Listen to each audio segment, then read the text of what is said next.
Welcome to ABCs of Computer. 1, 2, 3, 4, 5, 6, 7,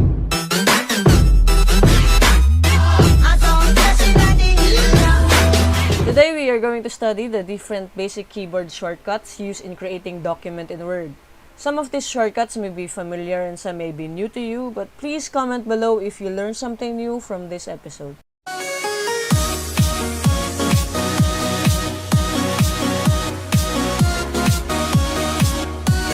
So this time we are going to execute basic commands used in creating documents with keyboard shortcuts, and we are going to follow the English alphabet in presenting this command. Ctrl A is the shortcut key for Select All command. This command is used to highlight the entire document from page 1 to the last page. Ctrl B will turn your text into bold font.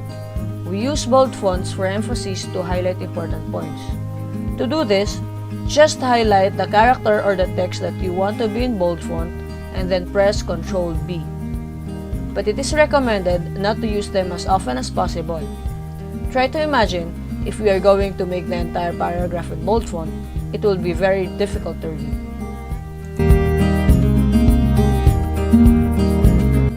Ctrl C is for copying text or character, but it is considered as 50% of the entire command.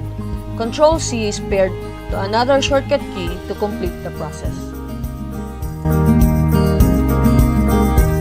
Ctrl D is for duplicating images or drawings.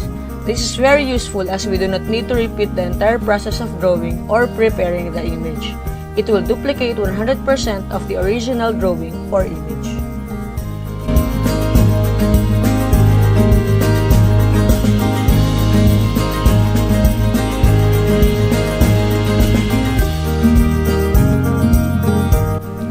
Ctrl E is the shortcut key to center the content of the document. To do this, highlight the text or character, then click Ctrl E, and it will place the content to the center of the document. Ctrl F is the shortcut when you are searching for a particular word.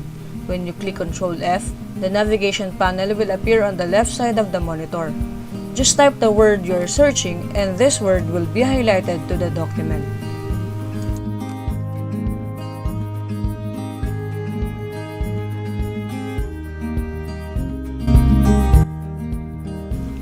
Ctrl G is for Go To command. When you click Ctrl G, the Find and Replace dialog box will appear. There are 3 tabs on this box and one of them is Go To.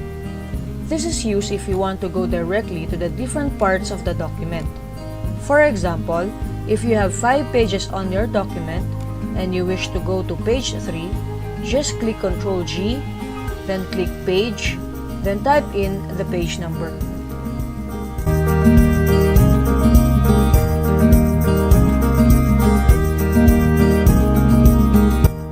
To replace a word, phrase, or sentence easier, press Ctrl H.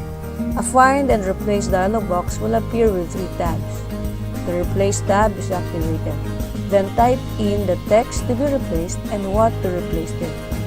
This shortcut is very helpful, especially if the same text to be replaced is on a different location.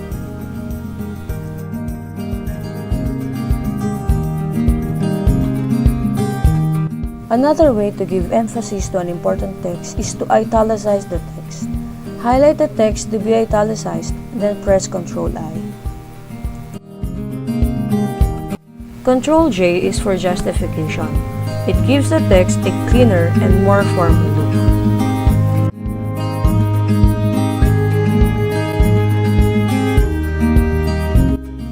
Ctrl K in Word inserts a hyperlink to the document.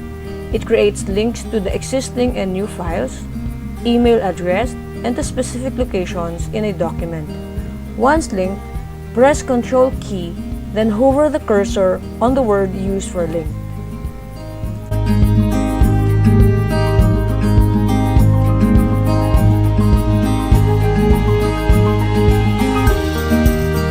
To align the content to the left side of the page of the document, press Ctrl N. Compared to the justified text, the text in left alignment have straight left edge and ragged right edge. A complete paragraph can be indented with the keyboard shortcut Ctrl M. Continually pressing Ctrl M will increase the indent of the paragraph.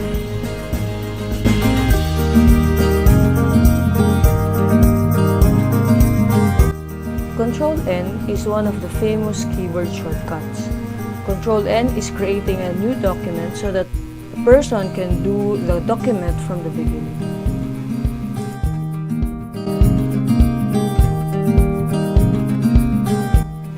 Ctrl O is when an existing file needs to be opened while having another file active.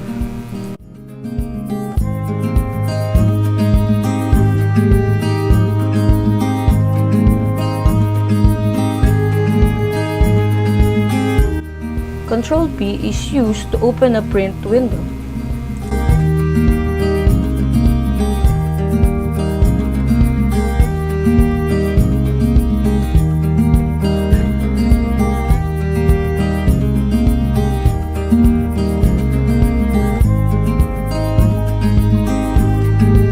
Ctrl Q is used to remove the paragraph's formatting.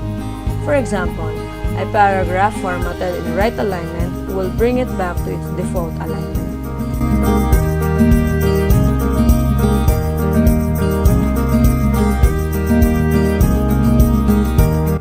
Ctrl R is for formatting the document to right alignment.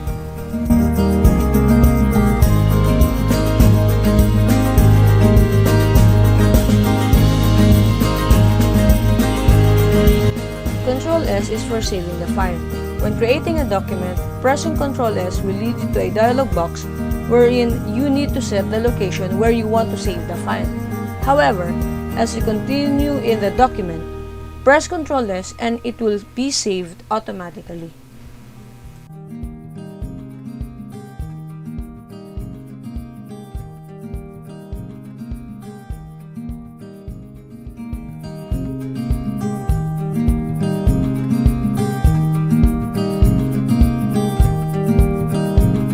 Ctrl T is making the paragraph in hanging indentation. This is where the second line after the last line of the paragraph will be indented, while the first line remain to its position.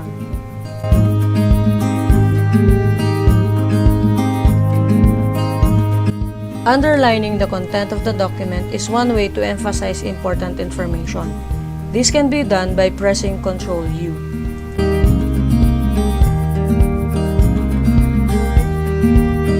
Ctrl V is for pasting the copied or cut content to its new location. Ctrl V is the other half of Ctrl C to finish the copy and paste process.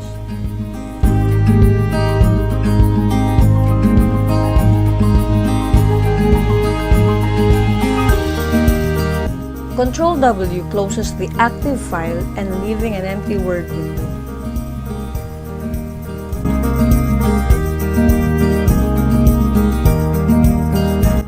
Ctrl X is another keyboard shortcut paired to Ctrl V.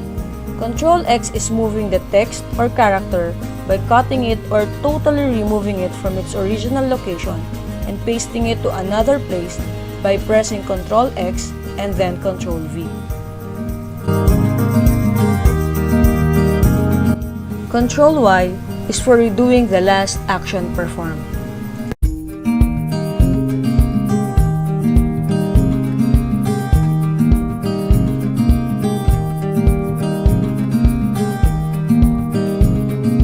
Ctrl Z is undoing the last action.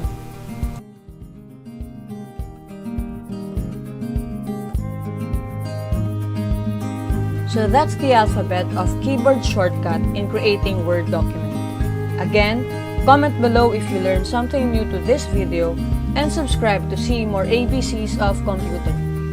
Thank you and remember to be kind to one another.